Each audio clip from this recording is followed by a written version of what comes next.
Bienvenidos a la cita con la cultura en Andalucía TV, la buena televisión. Catherine Deneuve y 100 mujeres más del mundo de la cultura en Francia han levantado su voz contra la ola de denuncias de abusos sexuales en Hollywood, reafirmada, como saben, en la última gala de los Globos de Oro, enlutada en la vestimenta de sus asistentes. Las francesas sostienen que el aluvión de acusaciones públicas, al cabo de los años, puede yugular la libertad sexual, que tanto ha costado conseguir en una sociedad judeocristiana, y revitalizar el puritanismo. Frente a la campaña del Yo también, la Deneuve y su banda proponen el Yo tampoco. Y es que en este ceremonial de los Globos Negros y la campaña de lanzamiento de Oprah Winfrey, no debemos olvidarnos de la dignidad de las actrices que perdieron el papel por no pasar por el aro, de la secretaria despedida por pararle las manos a su jefe o de la criada que al decir no pusieron de patitas en la calle.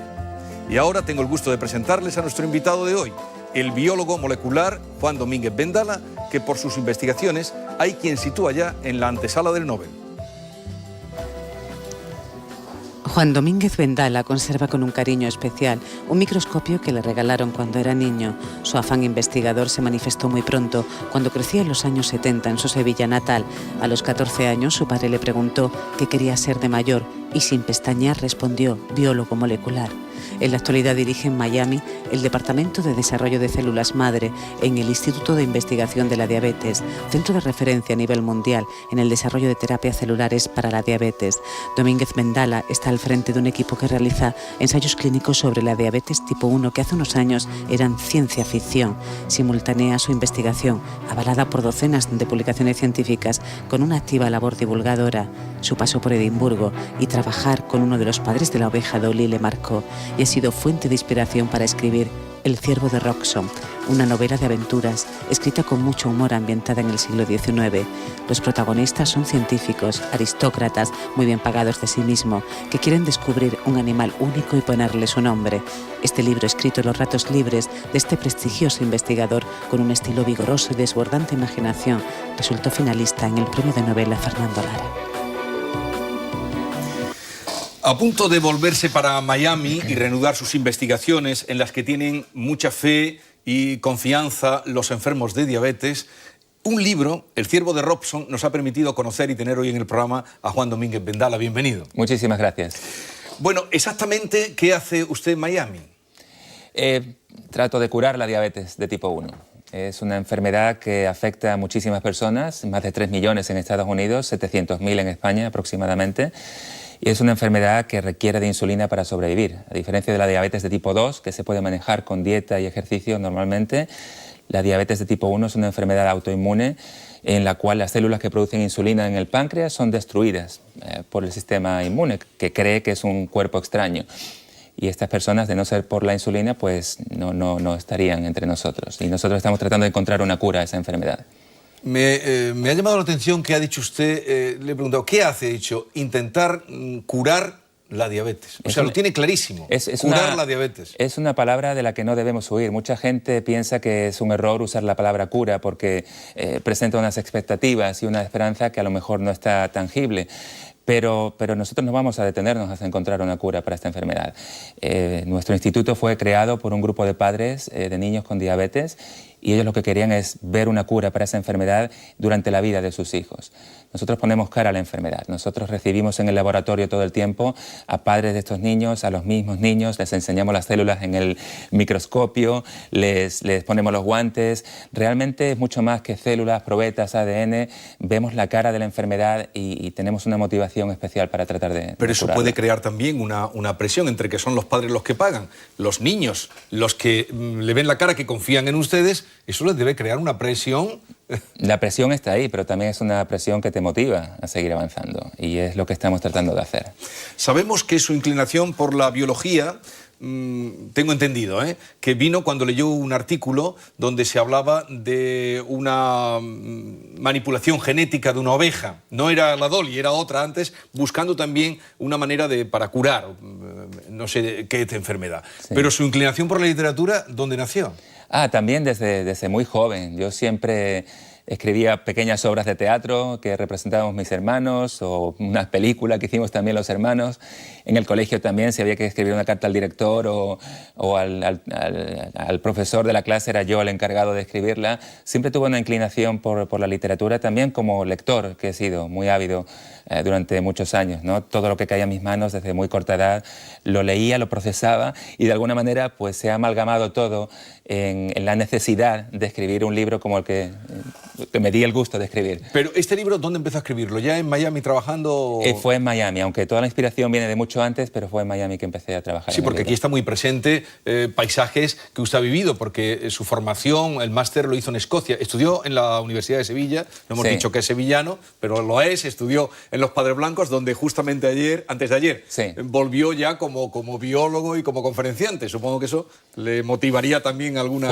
Fue un enorme placer volver al sitio donde recibí una educación durante el periodo formativo de mi vida, de 5 a 18 años, y volver allí y poder dar una conferencia en el mismo sitio donde yo me formé fue un placer inigualable realmente. Y en la Casa de la Ciencia, que tiene una actividad en Sevilla, que desde aquí aplaudimos, una actividad en favor de la divulgación de la ciencia, allí se presentó el libro El ciervo de Robson. Algunas imágenes estamos viendo, esto es de la charla en los Padres Blancos, y luego también veremos algunas imágenes de la presentación del libro El ciervo de Robson. Me dice que empezó a escribirlo allí, ya en Miami. Pero yo le hablaba de que hizo, vuelvo a retomar el hilo, hizo un máster en Escocia, ¿no? El máster lo hice en Londres. Y luego estuvo... haciendo mi doctorado en Escocia. En Escocia. Cerca de Edimburgo, sí. Y aquí está muy presente ese territorio. Absolutamente. Yo viví allí 3 años y durante los 3 años era un pueblecito cerca de Edimburgo, ni siquiera era Edimburgo capital.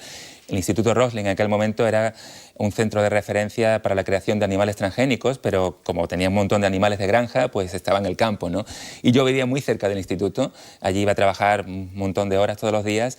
Y también tuve ocasión durante mis 3 años allí de pasear mucho por los bosques de Roslin y todo eso me dejó un pozo que luego se ha traducido en la inspiración para el libro. Sí, pero en la presentación, ahora sí estamos viendo imágenes de la presentación, usted dijo que este libro nació como un hombre que aprovecha el tiempo, el trayecto que hacía de cercanías, que era media hora, ¿no?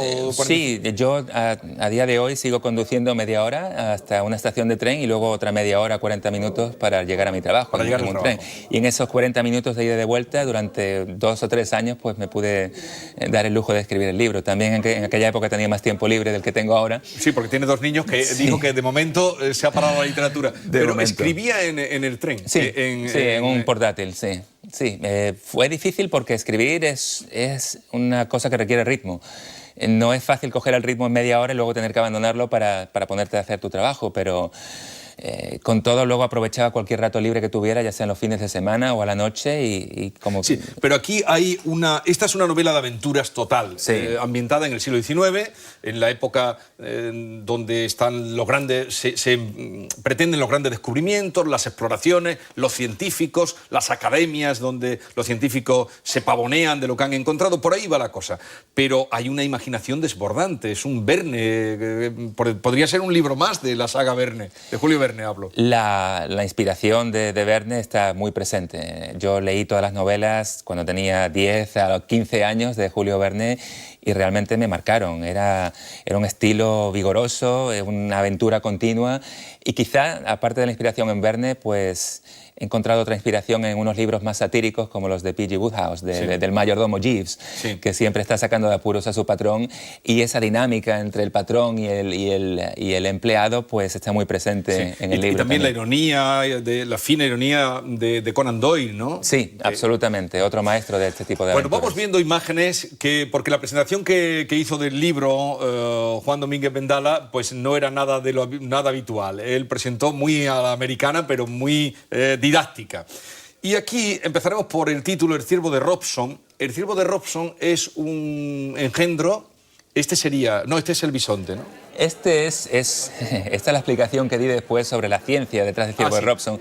Existió un ciervo de un tamaño similar al que describimos en la novela en época prehistórica y estaba mostrando que no era tan descabellado pensar que un animal como este existiera. Bueno, pero el meollo, digamos, de esta historia que está plagada de aventuras sería el nacimiento de un espécimen que sale del apareamiento entre un bisonte de Canadá y una cabra, que podría ser esa que vemos ahí, luego diremos eso porque es, una cabra arborícola que sube a los árboles de California. De California. Y ese apareamiento se produce cada 600 años. Así es. Esa es la teoría de Lord Hazelrod, que es el protagonista de la obra y que presenta delante de sus... Y claro, se mofan de él. Y entonces él se lanza a demostrar... A demostrar, lo cual exige que vaya a Alaska a capturar un bisonte, que luego vaya a California a capturar una cabra, que las aparee, que se ayunten, tomar una evidencia gráfica del momento en que se apareen, porque si no, no se lo van a creer, claro. Esperar a que la cabra ponga un huevo, llevarlo a Escocia y esperar que de él salga un ciervo invisible, que es el ciervo de Robson. Porque es sencillo. Eso es sencillo. Pero el apareamiento es brutal. La cópula es... Estoy convencido de que... No, este es... ¿Dónde tengo la cópula bestial que tienen aquí? Bueno, estoy convencido de que algunos ejemplares del bisonte viajan accidentalmente a bordo de un iceberg y que al arribar a las costas californianas dirigen sus pasos hacia las montañas de la Sierra Nevada. Allá, en algún lugar en camino, un bisonte macho de Hazelrod se encontrará frente a frente con un íbice hembra de Guterres Palillo, que es el primero que... El descubridor de la cabra. El descubridor de la cabra. Dice, ninguna otra pluma que la del mismísimo Homero alcanzaría a representar en palabras la bestial cópula, distinguidos colegas. Esto cuando está exponiendo, ¿no? Así es, sí. Era... el apareamiento entre estas dos criaturas está azuzado por 600 años de separación, ¿no? Porque esto ocurre solamente cada 600 años, y que es cuando se desprende esta masa de hielo desde Alaska, llega hasta California, se derrite, el bisonte salta a tierra y allí su instinto lo va a llevar a aparearse, a encontrar la cabra y a aparearse con ella. Y de ese cruce, que solamente se produce una vez cada 600 años, va a salir este animal, que es el animal mitológico que se conoce como el ciervo de Robson. Pero... todo esto, ahora está los viajes, claro. Porque hay también una mirada, desde luego, con humor, con mucho humor, de esa obsesión que hubo en una época por las academias, por figurar en las academias. Igual que hoy la gente se mata por salir en televisión, pues entonces los líderes eran los que encontraban y clasificaban un animal o una especie botánica o zoológica, ¿no? Era la época de oro, la edad de oro de la exploración, de cuando se fundó la National Geographic y las exploraciones británicas a África, a Sudamérica. Era un momento de maravillamiento ante lo que el mundo podía ofrecer, territorios inexplorados, tribus que no se conocían, y sobre todo en este caso animales que no se habían descubierto hasta entonces, y la motivación de estos científicos es descubrir una especie y ponerle su nombre, de manera que la posteridad recuerde a esa especie por su descubridor. Sí. Y eso es lo que mueve a los personajes de este libro. A moverse en esas aventuras extraordinarias. Esta novela... No sé qué año fue, usted lo recordará mejor, cuando quedó finalista del premio Fernando Lara, que se falla cada primavera, que es el premio más costeado que se otorga en Andalucía. Sí. Quedó finalista de ese premio el año que ganó Sánchez Adalí. No sé qué año fue. Creo que hace 7, 8 años, una cosa así. Porque la presentó al concurso, y de ese concurso, quedar finalista, ¿salió frustrado o con más ganas de dar a conocer su novela? Realmente la frustración fue que en su momento la editorial Planeta no publicó ninguno de los finalistas, y cuando decidí publicarla por otro lado, pues muchos agentes literarios me decían que era demasiado densa. Entonces me apliqué a la tarea de achicarla un poco, hacerla un poquito más flexible, más asequible a un lector medio, y creo que por ser más delgada ahora como es, pues llegué al punto en que se puede disfrutar bastante, y ahí la volví a intentar publicar y tuve la suerte de que la editorial Samarcanda... Bueno, es una editorial que lleva un par de años afincada en Sevilla, Samarcanda, que dirige pues un colega, Dani Pinilla. Así es. Un animador extraordinario, y además que hará todo lo posible seguro él por la novela, y nosotros también, porque yo creo que es una novela digna de tener muchos lectores. Muchísimas gracias. La verdad que encuentro mucho placer en saber que la gente disfruta de la novela, porque no me mueve el tratar de sacar dinero con la novela. Yo tengo mi trabajo, yo voy a seguir haciendo ciencia, pero el saber que la gente disfruta de ella es mi motivación. Estas historias que se cuentan aquí, estos viajes, cuando empezó a escribir y a crear esos animales fantásticos, porque hablamos de este, pero también podríamos hablar de la iguana que pone el huevo, que es el antecedente del Viagra. Sí, uno de los personajes, Lady Eleanor, acude a Lord Bartelos, que es otro de los personajes al principio de la novela, afligida porque han concertado su matrimonio con este señor que tiene ya una cierta edad y que dado que es fundamental que procreen para acabar con una enemistad que une a las dos, o sea, que divide a las dos familias hace ya mucho tiempo, pues requiere de cierto estímulo a su virilidad, y uno de estos estímulos, según ella ha investigado en la Royal, es encontrar un huevo de una iguana que medra solamente en la tundra del Canadá, traerlo y freírlo, y bueno. No, la propuesta que le hace es tremenda. Lo que pasa es que es una mujer muy guapa, muy atractiva. Y Lord Bartelus no duda a la hora de embarcarse en esa... En emplearse en esa aventura. Pero cuando fue escribiendo este libro, estas historias, imaginando, ¿consultaba algún tipo de documentación o empezaba a escribir con una imaginación desbordante y amplia? Mucha gente me pregunta, que ha leído el libro y ha disfrutado de él, que cuánto me llevó a documentarme, ¿no? Y la verdad es que yo no me documenté en absoluto. Todo me lo inventé desde el principio hasta el final. Y curiosamente, cuando llegó la hora de la presentación, y allí lo mencioné, quise investigar un poco si algo de lo que yo había inventado tenía bases en la realidad. Y para mi sorpresa me encontré muchísimas de estas coincidencias. Por eso parte de la presentación... Por ejemplo, algunas de las que ha encontrado que escribió, por ejemplo, lo de el animal es invisible. Sí. Con lo que entonces se chotean cuando Hatherold está presentando el animal en la academia, en la Royal, que no se dice siempre la Royal. La Royal, sí, bueno, nunca dije. La Royal, que es esa superacademia en Londres, ¿no? Sí. Y entonces se le chotean, claro. Pero ahora resulta que hay animales que pueden ser invisibles. Hay animales, no ya solamente que se camuflan fabulosamente, y uno de ellos es el pulpo, y mostré un vídeo en la presentación que es prácticamente invisible, sino que hay animales que son capaces, hay un pequeño crustáceo que mostré en la presentación, la luz que les llega reflejada a la piel la reflejan en el espectro ultravioleta, que es invisible al ojo humano. Y esto tiene aplicaciones militares que se están estudiando hoy en día para el ejército, ¿no? Esto existe en la naturaleza, y estas células están recubiertas de una coraza similar a la que yo imagino que tendría el ciervo de Robson, que, como digo, reflejan la luz hacia un espectro invisible. Luego también hablo de una cabra arborícola que vive en los árboles. Que esa foto que hemos visto es real, de una cabra. No la vi, pero hay... Sí, pero no, es la suya. Sí, sí. Sin ir más lejos, aquí en España, la cabra ibérica es capaz de escalar superficies completamente verticales. Hay una que suben a una presa que es casi completamente vertical para chupar la sal que tiene la piel, y que suba a un árbol. Mostré también una foto de 50 cabras subidas a un árbol en el norte de África. Sí. Yo me sorprendí al verlo. Yo me imaginé que la cabra subía a una secuoya en la Sierra Nevada de California, y realmente estas cosas existen, ¿no? Así que me quedé muy maravillado, porque uno se cree que es muy ingenioso y a la hora de la verdad la naturaleza siempre va un paso por delante. Y ya se lo he inventado todo. Está todo inventado. Bueno, hemos hablado también de la iguana robertis para la fertilidad, que no tiene ninguna base científica. Tiene ninguna base científica. Espero que no... Ahí está la cabra de la presa, ¿no? Así es, sí, esta es una que está chupando la piedra para obtener un poco de sal. Y a mí me parece increíble ver eso, pero no se despeñan y bueno... ¿Y eso lo vio después de haber escrito el libro? Lo vi después de haber escrito el libro. Y hay otras cosas también, lo de la masa de hielo que se desprende de Alaska, está pasando todo el tiempo, lo vemos... Porque es que, claro, no sé yo creo que no lo sé si lo hemos explicado bien, pero es el iceberg, el trozo, el islote que se desprende. Ahí se coloca el bisonte y baja hasta California. Allí se derrite y allí salta a tierra. Estamos viendo masas de hielo en latitudes cada vez más templadas debido al calentamiento global, y hay multitud de animales que quedan atrapados en esas masas de hielo, que a veces tienen el tamaño de la provincia de Córdoba, como también mencioné en su momento. ¿Y alguna cabra con 3 cuernos ha visto o no? Esa no la he visto. La verdad que no me he puesto a investigar, pero si me pongo a investigar quizá lo encuentre. Bueno, hay un personaje en estos aventureros que se van, que por cierto, en la aventura para buscar el huevo de Eleonor, manda a la hermana, manda a la fea, Lady Étidas, que es su media hermana. Si no se hubieran peleado en la travesía, ¿no? Claro. Igual que el personaje también, el leproso, que al principio choca mucho. No, yo no me atrevo a decir el nombre, porque el nombre es... Bloomingdale. Es una cadena de tiendas como el Corte Inglés en Inglaterra y en Estados Unidos, sí.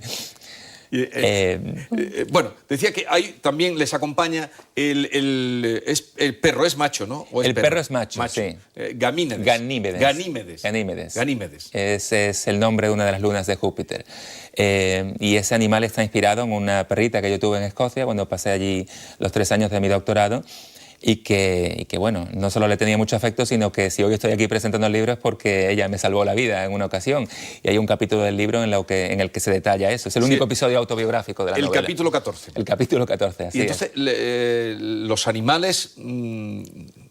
¿Qué concepto tiene de los animales, o en este caso de una perra como la que tuvo y le salvó la vida? Bueno, pues si no fuera por ella, como digo, hoy no estaría aquí. Yo me precipité por un barranco y ella fue capaz de encontrar el caminito que llegaba hasta el fondo para que la que entonces era mi novia y hoy mi mujer me pudiera salvar. Y eso fue la base del animalito que describimos ahí, que saca de apuros continuamente a los protagonistas. También un gato, el gato Clovis. Que Clovis. Que en un momento dado... Que es el gato del leproso. De Blooming, del leproso. Y que en un momento dado, cuando no saben a dónde ir, que están en mitad del canal de Panamá, por debajo de la tierra, el gato les muestra el camino. Tienen una influencia importante, creo, en el desarrollo de la trama. ¿Cuánto tardaremos en cargarnos la naturaleza, ya que esta novela tiene tanto que ver con la naturaleza? Al ritmo que vamos, por desgracia, no sé si nuestros hijos verán el mundo como lo vemos hoy, y bueno, es nuestra responsabilidad de que esto no suceda, pero no es prometedor lo que estamos viendo. Este libro y esta novela y esta historia reverencia, indudablemente, aunque sea fantástica, inventada, reverencia a la naturaleza, que por otra parte no es romántica, sino que tiene sus peligros, ¿no? Así es, así es. Yo siempre he tenido un gran amor por la naturaleza. Si me preguntan entre playa o montaña, también es porque uno siempre aspira a lo que no tiene, y en Miami solo tenemos playa, así que prefiero la montaña, ¿no? Mira, Charo, llevamos ya 20 y tantos minutos y no hemos hablado de Miami, fíjate. Bueno, la próxima entrevista. Bueno, Charo Gutiérrez. ¿Qué tal? Muy buenas tardes, bienvenido, Juan. Gracias. Pues vamos con un cuestionario para conocerle un poquito mejor. Es una continuación de esta entrevista, así que vamos con la primera pregunta. Muy Respuesta cortita, Juan. Respuesta cortita. Eso es. ¿Cuál es su estado de ánimo? Estoy esperanzado, estoy en un momento de mi vida que creo que hay muchas posibilidades delante de mí, particularmente desde el punto de vista profesional, y creo que estamos más cerca que nunca de encontrar una cura para la enfermedad que estamos tratando, la diabetes. ¿En la vida es preferible tener suerte o talento? Talento es necesario siempre. Yo lo preferiría siempre el talento, pero saber aprovechar las oportunidades es esencial. Uno puede tener mucho talento y nunca empujarse más allá para desarrollar sus límites. Y pienso que saber aprovechar la oportunidad y tener suerte y estar en el lugar correcto es fundamental. Juan, cuando está en Miami, ¿qué es lo que echa de menos de España? Muchísimo, particularmente el poder, más allá de la familia que viven aquí, el poder pasear, quedar con los amigos, el no tener que coger un coche para ir a cualquier parte, nada más que andar por la calle y respirar el aire, cosa que en Miami no se hace porque, salvo ahora en invierno que hay muy buena temperatura, todo está lejos, pero bueno, echo en falta eso, la verdad. Y cuando viene a Andalucía, ¿qué echa de más aquí? Echo de más quizá el espíritu improvisador que tenemos aquí en Andalucía. Allí en Estados Unidos todo más estructurado, y de hecho es la razón de que las cosas funcionen mucho mejor, ¿no? Aquí estamos siempre improvisando y a veces es para bien, forma parte de nuestro espíritu, pero también a veces es nuestra perdición. ¿Cuál es el tópico andaluz que traspasa fronteras? Bueno, que somos gente floja, que nos tenemos que ir a dormir la siesta. Yo recuerdo que cuando estaba haciendo mi doctorado, yo me iba religiosamente a la 1 del trabajo a comer y a dormir una siesta, y luego volvía a las 4, y luego me quedaba hasta las 10 de la noche, pero la gente a las 4, cuando yo volvía, ya se estaba yendo del trabajo. Y un día mi supervisor me dijo: Juan, te estás yendo a la 1, ¿qué está pasando? Y yo le expliqué y se quedó sorprendido, ¿no? Pero ellos se pensaban que, bueno, como buen español, pues terminaba y ya no volvía. En este momento que vivimos, ¿cuál sería para usted una persona cuerda en este país? Jesús Vigorra. Bueno, uy, qué equivocado. Sí, un poquito equivocado, está. La verdad que sí, un poquito equivocado. Bueno, no. Gracias. Bueno, ¿algún trabajo que nadie sospecharía que ha hecho? Hasta muy recientemente, escribir un libro. Todo el mundo me conocía por mi faceta científica, y cuando salió El ciervo de Robson, la gente se quedó muy sorprendida. ¿La persona que más ha influido en su vida? Bueno, más allá de mis padres, que obviamente me educaron en la persona que soy, mi mujer, sin duda, ha tenido mucho que ver en la persona que he llegado a ser, y me ha abierto muchos horizontes y me ha hecho ver cosas que yo no veía antes. Así que definitivamente le tengo muchísimo que agradecer a ella. ¿Qué es lo que nunca haría por dinero? Algo que no me gustase, algo que me costase trabajo levantarme todos los días y hacer. Por mucho dinero que me dieran, no creo que sería lo que yo hiciera. ¿Y espera usted más de la ciencia o de la política? De la política no espero mucho, de la ciencia definitivamente. La ciencia es lo que nos hace progresar y nos da la esperanza de que el futuro siempre va a ser mejor que el pasado. Bueno, pues ciencia y en este caso creencia se mezclan un poco en el libro que ha elegido en la selección que nos ha hecho, Cazadores de microbios. ¿Por qué se queda con este? Bueno, el título parece obvio, ¿no? De por qué se queda, pero explícanos por qué. Sí, a mí me han marcado muchos libros desde que empecé a leer, desde El Quijote hasta 100 años de soledad, pero este libro en concreto me marcó a la hora de decidir mi vocación. Es un libro como de aventuras en el que se detalla el descubrimiento del microscopio, o sea, la invención del microscopio, el descubrimiento de las primeras vacunas, de los primeros gérmenes, y está narrado en un estilo tan ameno que yo creo que no solamente a mí, sino a generaciones de biólogos nos ha inspirado este libro. Definitivamente algo que hay que leer si a uno le gusta la ciencia. Les abrió un espacio al universo, absolutamente. ¿no? Bueno, ¿y qué es lo que le dice a usted la pintura de Dalí, la persistencia del tiempo, la persistencia de la memoria, perdón, los relojes blandos, también se le conoce con ese nombre? ¿Qué le dice esta pintura como para haberla elegido? La verdad que no sabría qué decir. Francamente es una pintura que es muy evocadora y me inspira una calma y una tranquilidad. No sé si no es la detención del tiempo, es ver que el tiempo se está derritiendo. Es una obra que, como le digo, me inspira una calma y una serenidad. Si me dice qué pintura me ha impactado más, quizá los fusilamientos del 3 de mayo, esa camisa blanca, pero nunca la pondría como protector de pantalla en mi ordenador, mientras que esa, en cambio, sí lo fue. Protector de pantalla. Protector de pantalla. Calentamiento global, ¿no? Sí, bueno, también. Más o menos. Sí. Podría haber. Bueno, película, La Misión. No hay ciencia, pero sí hay una historia extraordinaria. Es una historia extraordinaria, es una fotografía realmente alucinante. La música creo que es de lo mejor que se ha escrito nunca para el cine, de Ennio Morricone. Las actuaciones, esa escena inicial en la que hay un jesuita crucificado que va cayendo por el río, cae por las cataratas del Iguazú. Realmente pocas escenas han tenido tanto impacto en la historia del cine para mí. Oscar a la fotografía, se llevó un Oscar a la fotografía de esta película. ¿Solo un Oscar se llevó? Y no ganó el de la música. Es que los jurados, como dice Fernando Arrabal, los jurados solo aciertan cuando se equivocan. Exactamente.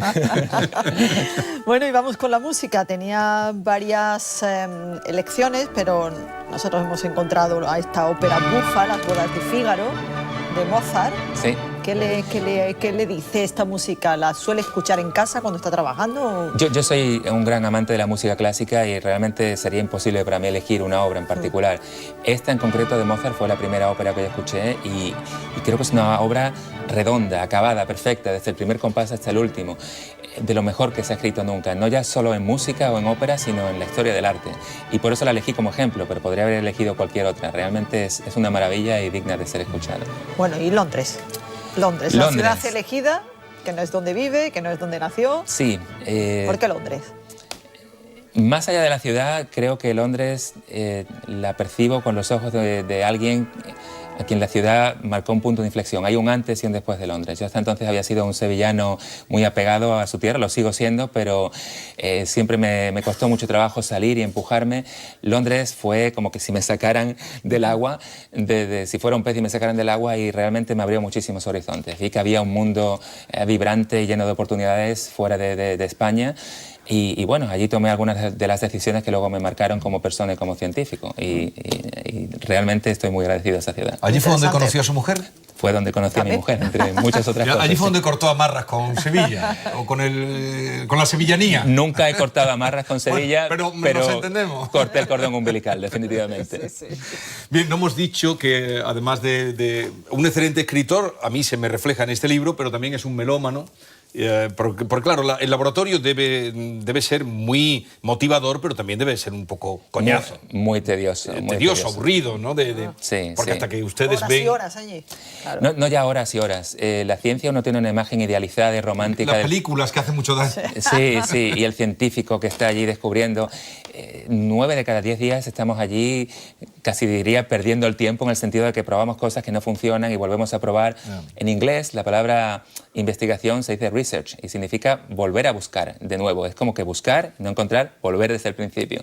Se pierde mucho tiempo y, sin embargo, cuando uno encuentra algo, merece la pena todo el tiempo que se ha perdido.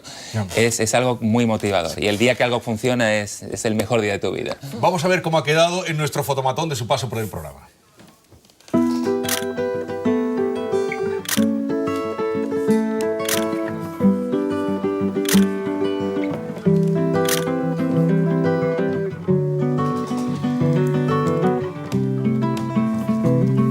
gracias por la visita y ya ven, El Ciervo de Rosso, un libro que yo recomiendo a lectores gustosos y ávidos de aventuras, nos ha permitido conocer a un científico andaluz, sevillano y que no vamos a olvidar. Gracias por la visita y mucha suerte. Muchísimas gracias. Muchas gracias, Juan. Gracias. Bueno, pues nosotros nos marchamos. Ya saben que a las 11:15 de la noche nos pueden volver a ver. También lo pueden hacer a través de Televisión a la Carta y también a través del canal YouTube. Nada más. Hasta mañana. Disfruten con la cultura.